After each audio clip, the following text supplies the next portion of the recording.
सो Hindu marriage act के according शादी को लीगली कैसे माना जाएगा, उसके भी कुछ एसेंशियल्स होते हैं, तो वो हम इस वीडियो में कवर करेंगे। Hello everyone, I am Riya and this is video 3 of understanding family law. So सबसे पहले समझते हैं कि हिंदू मैरिज के अंदर आपकी शादी को कब मान्यता मिल जाएगी, यानी कब वैलिड माना जाएगा। तो इसके 5 एसेंशियल्स है। सबसे पहला है दोनों पार्टीज हिंदू होनी चाहिए। जो एक्ट है वो हिंदू, बुद्धिस्ट, सिख एंड जैनिस पे अप्लाई होता है, यानी कि हिंदू और ये जो कुछ रिलीजन्स के मैंने नाम लिए इन पर ये एक्ट अप्लाई होता है, ये रिलीजन्स के लिए वैलिड है। Then second essential is legal age, which is a very very important essential. जो ब्राइड है उनकी एज 18 की होनी चाहिए, यानी 18 प्लस की एज पे ही शादी की जा सकती है, अदरवाइज वो बाल विवाह कहलाया जाएगा। और जो ग्रूम है यानी कि जो हस्बैंड होगा, जो बॉय होगा, उसकी 21 एज होनी ही चाहिए, उसके बाद ही उसकी वो मैरिज जो है वो वैलिड मानी जाएगी।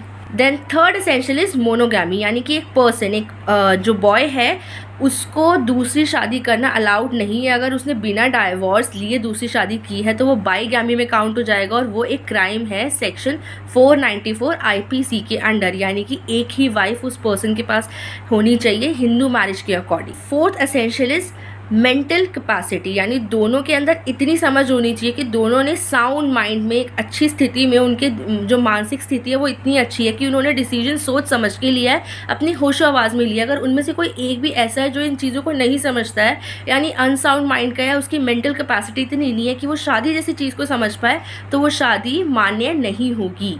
देन फिफ्थ इज सेरेमनीज, जो हिंदू के कल्चर के मतलब जो भी जो वो होते हैं, रिचुअल्स होते हैं, जैसे फॉर एग्जांपल 7 फेरा, तो वो चीज़ें भी होनी ज़रूरी है, बिकॉज आप हिंदू मैरिज एक्ट के अंडर ये शादी कर रहे हैं, तो वो रिचुअल्स निभाने भी ज़रूरी होते हैं। 8 वीडियो अभी ख़त्म नहीं हुई है, इसी पर एक केस लॉ भी है, Bhaurao Shankar Lokhande versus state of Maharashtra 1965। इस केस में कोर्ट ने ये कहा था कि सिर्फ एक दूसरे को हस्बैंड वाइफ कहने से शादी नहीं मानी जाती है, आपको हस्बैंड वाइफ बनने के लिए शादी के प्रॉपर रिचुअल्स भी करने पड़ेंगे, तभी आप एक दूसरे को हस्बैंड वाइफ मान सकते हैं।